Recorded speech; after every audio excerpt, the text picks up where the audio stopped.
Tonight on Newswatch, Ohio becomes the first state to screen newborns for a neuromuscular disease. Plus, the Senate begins discussion of a ban on the Chinese social media app TikTok. And in sports, Ohio baseball is at home taking on Morehead State. Newswatch starts right now.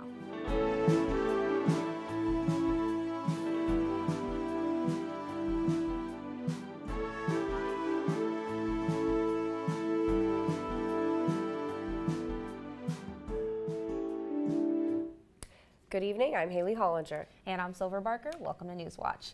Organizations across Athens, are getting ready for spring move out. In part of the Athens Move Out Collection Coalition's effort to divert items from the landfill. Items like food, household goods, clothes, books, carpets, and mattresses can be collected at the donation centers across Athens. The donated items will then be reused or recycled, and non-perishable food items will be distributed to local food distribution sites in Athens. Saturday is National Drug Take Back Day, and the Athens County Sheriff's Office is taking part. Here in Athens, deputies and other volunteers will be accepting unused and expired medication at the Walmart on East State Street from 10 a.m. until 2 p.m. The Sheriff's Office says proper disposal of unused drugs helps protect the environment, prevents accidental poisoning, overdose, and abuse. The Tunnel to Towers Foundation 5K is returning to Nelsonville this weekend. The 5K raises money for families of first responders who died in the 9/11 attacks. The race starts on Sunday at 7 a.m. and will go until 1 p.m. The city says during those times, the public square will be closed to vehicles and asks drivers to watch out for spectators when driving in the city. For a map of the route or to register for the race, head to Tunnel to Towers website. And speaking of the Nelsonville Public Square, you're taking a live look at the square where hopefully some nice weather will be for the 5K. And here on If Tonight Will Be Good Running Weather is lead forecaster Emily Dietz. Now, Emily, what can we expect? For sure, yeah, we're going to be seeing a little bit of rain coming through the area in the next hour or so. We're already starting to see it in parts of Ohio, but unlike a lot of the rain we've had the past couple of weeks, we're not looking at any severe weather, which is really nice. It'll be a good break, just a good refreshing rain, especially since we are seeing some areas that are having a little bit of wildfire anticipation going on. So taking a look at what's going on in Athens right now, we've got about a temperature of about 70 degrees, so pretty comfortable outside. I'm kind of enjoying it, but we are again beginning to see some of that rain move into the area, and that's going to bring up our humidity a little bit, but at least it'll be a good drink for the plants. Now, over the past couple of hours, we saw a really nice high pressure system that sat over our area and gave us those really nice clear skies that we saw. And again, really enjoy that really beautiful blue skies. But then we had a low pressure system develop to the north of us with a cold front attached to it, and now that's moving through the area and creating a lot of this rain that we're going to be getting to see. But again, we're not expecting any severe weather, just some cool clouds and some precipitation. Now here's a good look at where the system was about half an hour ago, and we're expecting to start coming into Athens within the next 10-20 minutes here or so. So if you're outside right now or getting ready to go out, you may want to grab an umbrella and may want to wait on going on that run tonight. But temperatures at least are pretty comfortable outside. We're seeing Athens again in the 70s, and our surrounding areas like Lancaster, Zanesville, and Newark all around 67. So overall, a pretty nice day outside, and we can anticipate to see these conditions start to rise as the week goes on. But tonight we'll see an overnight low of 47, and be sure to stay tuned for my full forecast. We're going to get a full digest at what kind of temperatures we can see later this week. Thanks, Emily. Flags have been ordered to half mast today in honor of former director of the Ohio Department of Transportation, Jerry Ray. Ray led ODOT from 1991 to 1999 and again from 2011 to 2019. Governor Mike DeWine says the changes Ray ushered in will benefit our state for decades to come. Governor DeWine announces Ohio is the first state in the nation to begin screening all newborn babies for Duchenne muscular dystrophy, the condition that progressively degenerates and weakens muscles, usually starting between ages 2 and 3. It is the most common hereditary neuromuscular disease with an estimate of 20,000 cases diagnosed each year worldwide. DeWine says adding DMD to the newborn screening program ensures parents will be able to start care for children diagnosed with this condition. The case of a 13-year-old girl who died after a police chase in Cleveland has finally been settled. And now the city has agreed to pay her family millions of dollars. Tracy Carlos has details. 13-year-old Tamia Chapman dreamed of becoming a social media influencer. But on December 20th, 2019, it was a nightmare that started for her mother. It's been terrible for me and my family. It's awful to wake up and every day still see a chase going on. Tamia was walking home from school with friends. That's when a stolen car that police say was taken at gunpoint and driven by a teenager crashed and killed Tamia in East Cleveland during a high-speed police pursuit. Her family filed a lawsuit against the city 4 years ago. No, it don't bring closure. I never get my daughter back, so no, it don't bring closure. But it's, I feel okay about it. And I just really want everyone to stop, the police to stop the chase. On the steps of City Hall this morning, the family attorneys announced they've reached a $4.8 million settlement with the city of Cleveland. We have worked really hard to do the investigation that took place to make sure that we would hold this city, as we told you, accountable for the reckless and wanton acts that the police officers took that cost Tamia her life. Tamia's mother keeps her daughter close to her heart as she embarks on a mission to put the brakes on chases. The attorneys believe other options can be used to stop violent criminals. There are instances where even if the chase begins because of a legitimate circumstance that justifies the chase in the beginning, the attendant circumstances, the traffic, the identity of the driver, the ability to call other agencies in to get in front of the car to stop. I mean, there's any number of opportunities to reflect on before we get here. The city of Cleveland released a statement about this settlement. It says the decision to settle was a hard one because the police pursuit was started because of a violent armed carjacking of a 72-year-old woman. The statement says in part, on one hand, you have police officers who were trying to do their job to remove violent armed individuals from the streets so they couldn't victimize more people and commit additional violent crimes. On the other hand, a 13-year-old girl was tragically killed, leaving her family, friends, and entire community in heartbreak. The Cleveland Police Patrolmen's Association president also spoke to me about the settlement. Society doesn't hold the bad guys accountable. They hold the city and the officers accountable. They're trying to prevent crimes from happening and stopping a crime in progress, and then they right away, society says, oh, it's the officer's fault. Coming up, the Senate continues discussions on the TikTok ban. And pro-Palestine protests continue at colleges across the U.S. Rain is moving in tonight, but things are going to warm up later this week. Be sure to stay tuned for my full forecast to find out just how warm it's going to get this week. I've never seen this. This is amazing. On Finding Your Roots, Brendan Fraser. My great-granddad? Yes. Was a candy salesman? He was a candy man. Yes. And Valerie Bertinelli. They kept so many secrets. An ancestor's anger ends in violence. That is your ancestor shooting another man. That's criminal. And an unknown marriage uncovered in Italy. Whoa, wait! Yes. That's not Angelina. Tonight at 8 on WOUB. Next time on Antiques Roadshow. It must have been a wonderful day in the neighborhood when you brought that box. Questions are answered. This is more than likely his grandmother. Ah, and secrets are revealed. You've honored and loved this for a while, but there's a little secret within that I bet you don't know. I don't know any secrets about it. Watch Antiques Roadshow next time from Stan Hewitt Hall and Gardens in Akron, Ohio.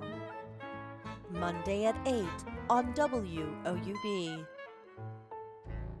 For more than 70 years, WOUB Public Media has been the place where people in our region turn to learn how stories of the past ignite the imagination of the future. It's where information, entertainment, and education work together to inform, enlighten, and inspire generations. It's the place where the community gathers to hear and see our world in new and innovative ways. WOUB, the public media you trust that's worthy of your support. WOUB is recognizing members of our Cornerstone Society. The Cornerstone Society is a group that wants to ensure the future of public media in our region. It includes people across our area who value news, entertainment, and cultural programming, as well as the educational services WOUB provides. Also included are graduates of Ohio University who took part in the WOUB Student Professional Development Program. Thanks to the Cornerstone Society for their generous support. To learn how you can be involved, email woub@woub.org.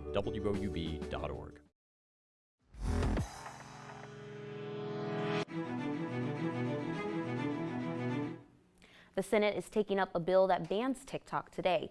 The chamber is on track to pass it, and the president says he'll sign it quickly. Now, TikTok says it's gearing up to defend itself in court. Amy Kiley reports on how the company might challenge the legislation. TikTok is ready to fight. A TikTok executive is vowing legal action if the U.S. bans the social media platform as expected. A bill before the Senate today would give its Chinese parent company ByteDance 270 days to sell the app. Otherwise, it would keep TikTok out of U.S. app stores. The legislators, the congressmen, the senators, and the president of the United States are all in agreement that we don't want China to own it. The Senate is expected to pass the legislation as early as tomorrow. It's already through the House, and President Joe Biden says he wants to sign it quickly. That's because the bill also includes aid for Israel and Taiwan and support Ukraine desperately needs. Thank you, Mr. President. Thank you, Congress. Thank you, America. Legal experts say TikTok could argue in court that a ban would hurt free speech. They say an intent to protect national security might not matter if the outcome affects First Amendment rights. If you live inside the bubble of TikTok, you're just like, it's all, this is what we love, this is what we do. The legislation comes to the Senate as Secretary of State Antony Blinken begins a trip to China. A spokesperson says the timing is a coincidence, but it is important that the United States and China manage differences between the two countries to ensure that competition does not veer into conflict. I'm Amy Kiley reporting. The U.S. Justice Department has reached a multi-million-dollar settlement with the sexual assault victims of Larry Nassar. Nassar was convicted of sexually assaulting athletes when he worked as a physician with USA Gymnastics. Some of his victims reached a $380 million settlement with USA Gymnastics and the U.S. Olympic Committee in 2021.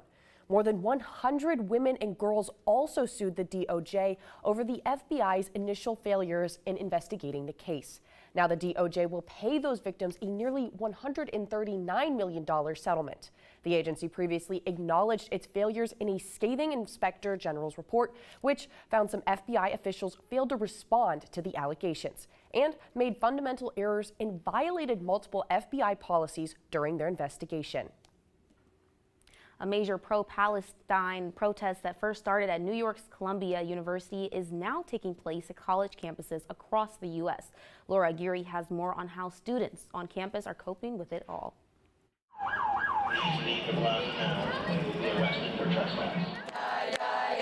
Communal. About some matzo ball soup. Complex. And now, coast to coast. Pro-Palestinian protests demanding an end to the war in Gaza taking root on college campuses across the U.S. A lot of people have been galvanized and inspired to join us. Pro-Palestinian supporters have condemned university crackdowns on their demonstrations and free speech. Meanwhile, escalating anti-Semitic incidents have left many students, mostly Jewish, fearing for their safety. Still, Jewish students at Columbia hosted a Passover Seder Monday evening for everyone, regardless of faith or political views. On Passover, it's important to stand up for oppressed people everywhere, whether they're Jewish or not. There remains a keen awareness of potential violence, and the NYPD says it has received several reports of harassment. They've also made over 100 arrests since last week for criminal trespassing, as have other law enforcement agencies at campus protests in their cities this week. Many of my colleagues are calling for these university presidents across the country step up and provide a safe space for all students. Columbia has now canceled in-person classes on its main campus for the rest of this semester. But some students say one of the most important lessons being learned is unfolding right now. It's so important to us to transcend the barriers of race, class, ethnicity, religion, and there's a lot of joy here. I think really for the first time on campus in months. I'm Laura Aguirre reporting. Good evening. We have another beautiful Tuesday down here in Southeast Ohio. We're starting to see a little bit of rain start to trickle in, and we're in the 70s though at least. So another warm day, even though it's still going to be a little bit rainy. But along with this rain, we do have a special weather statement issued for large portions of West Virginia up into Pennsylvania and even parts of Kentucky. And this is due to some dry and breezy conditions that were going on, and this rain won't be coming in for a while, so we're still seeing this in effect right now. That could spark up some wildfires depending on if any dry brush catches on fire due to any cigarettes or cars being parked over it. So just be advised of that going down here in the future. But since we have this rain moving through, we are expecting to see the special weather statement sort of be lifted, especially for these outermost counties right along here. But if you're in one of these further ones away, we can still see this in effect for the next couple of hours. Now, taking a look at what's going on across the country as far as what kind of temperatures we can expect to see this week, we're going to see a bit of warming going on into the 70s, into the 80s. So even though we're seeing some cooling patterns right along here, this is just due to rain right now. And so taking a look at our map, you can see that those cooler 60s are right on top of that rain, and that's because we're not seeing any of that solar radiation coming in and warming everything up. We're also having what's called rain-cooled air. So as this rain moves through the area, it kind of pulls in some of that heat from the atmosphere and cools things down as it reaches the surface, which is why you typically get a cooling pattern moving in. And on top of that, we do have a cold front moving behind it. Now, this cold front isn't nearly as cold as we've seen in the past. We're not going to be seeing those 50-degree conditions outside. We'll just see a little bit of cooling going on tomorrow, but for the most part, we have a pretty nice setup behind it. High pressure going on that's going to help clear things out of the way and make for a good week moving forward that's going to increase in warmth outside. But in the meantime, tonight, you definitely want to grab your umbrella if you're heading out to run errands or anything, because we're expecting to see these showers here within the next hour or so, and it's going to be a low of 47. So definitely not as cold as it was last night, but still on the cooler side of things.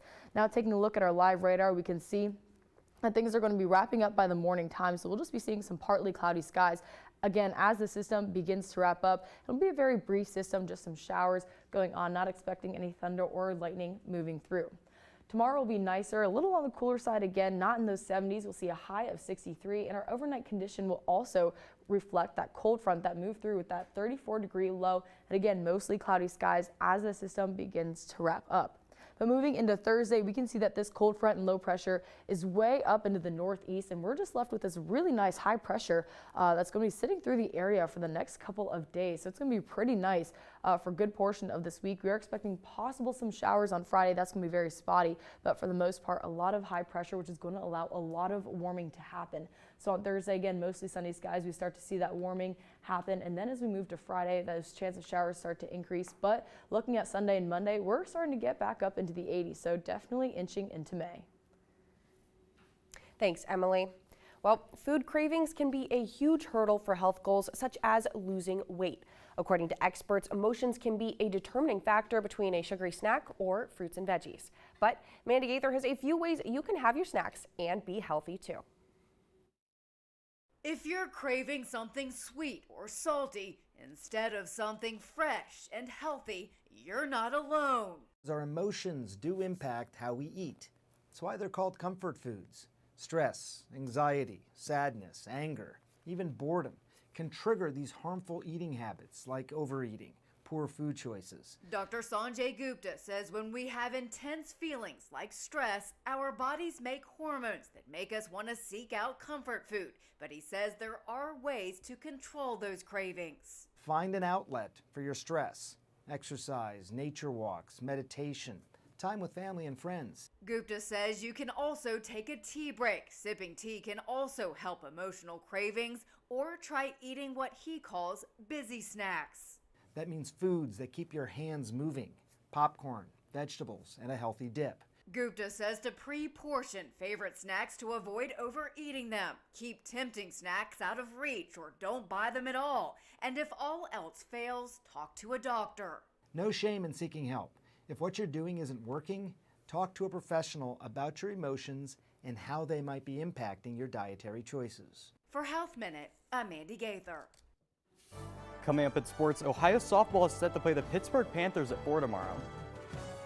And if you want to follow us on social media, get the latest, follow us on Instagram, X formerly known as Twitter, and YouTube.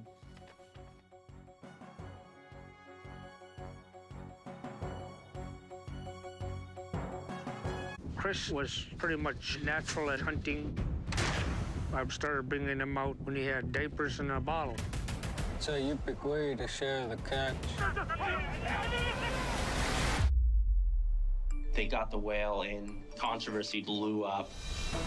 Adulthood is different in our culture. Chris is doing something his ancestors have done for thousands of years. This feeds the community.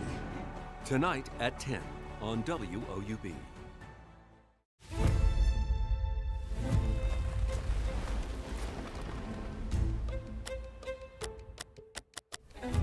Subtle rises in sea level. The demise of coral reefs. Devastating changes take place. These events are climate change. It's really a crossroads for humanity. This is serious. To heal the earth, we have to think of new ways.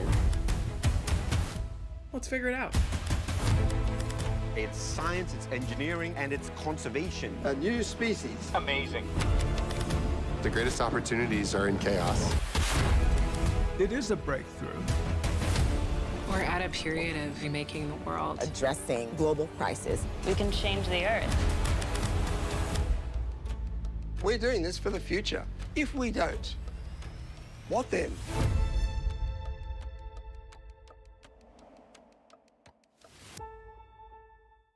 A disaster that brought Chicago to its knees. Everybody's on their own, and everybody's helpless. An immigrant who shouldered the blame. She was a woman, she was an immigrant, and I think it was so easy to pick somebody like that. A city determined to rise from the ashes. There's a sense that this fire can't stop us. The Great Chicago Fire on American Stories. Monday at 10 on WOUB.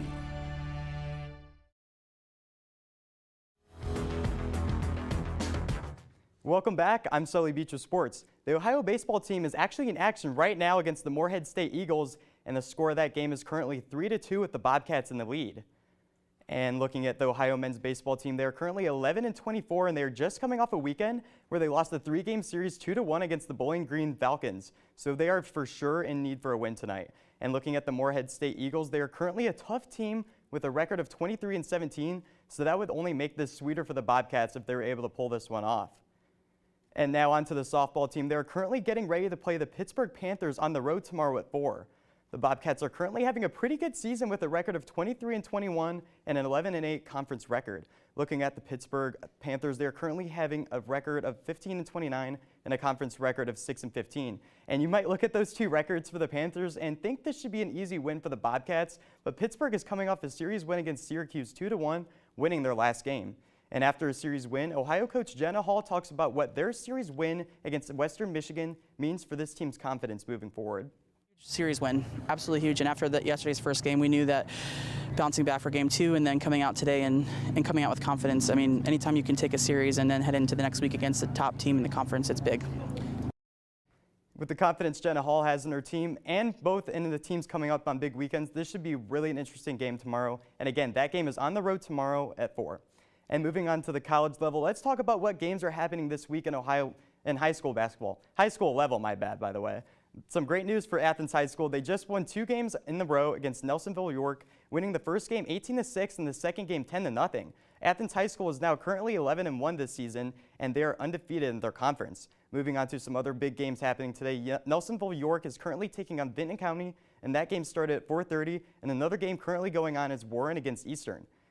And changing pace a little bit from baseball and softball, let's talk about some men's golf. The men's MAC tournament will be playing this weekend at the club at Chapman Hills.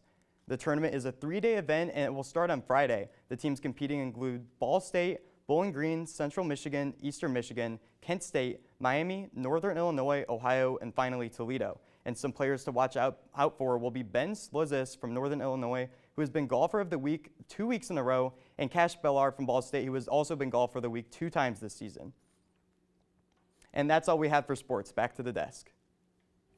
Thanks, Sully. Still ahead, the Rock and Roll Hall of Fame announces their newest class of inductees. But first, here's a look at what's coming up tonight on your public television station.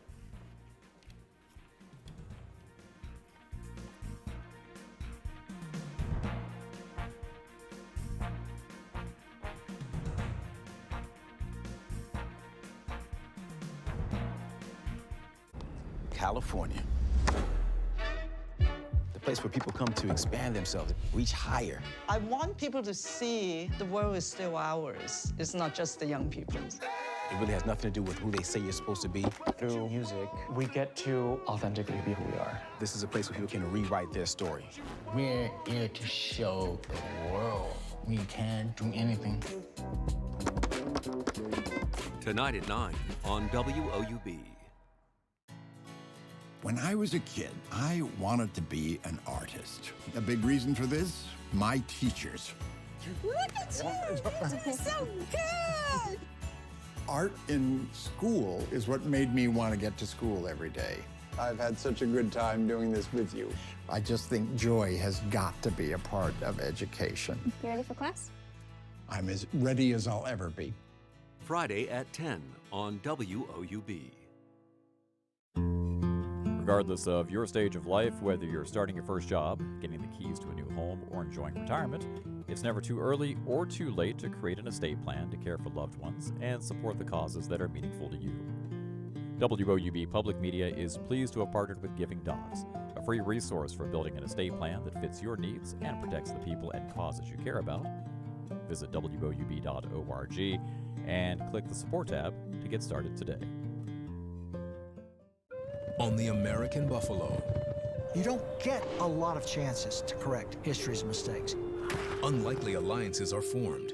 The early conservation movement is full of people who did the right thing for the wrong reasons. But is it already too late? This is not just a story of tragedy. This is a story of persevering and continuing on. Don't miss the conclusion of The American Buffalo.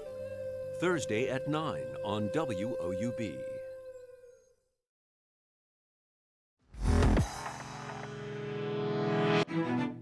Finally tonight, the Rock and Roll Hall of Fame announced its 2024 class of inductees. In the performer category, the inductees are Cher, Mary J. Blige, Dave Matthews Band, Ozzy Osbourne, Peter Frampton, Foreigner, Kool and the Gang, and A Tribe Called Quest. For the Musical Excellence Award, it's Dionne Warwick, Jimmy Buffett, MC5, and Norman Whitfield. To be eligible, an individual artist or band must have released its first commercial recording at least 25 years before the nomination year.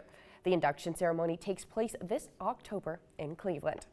Now over to Emily with the weather.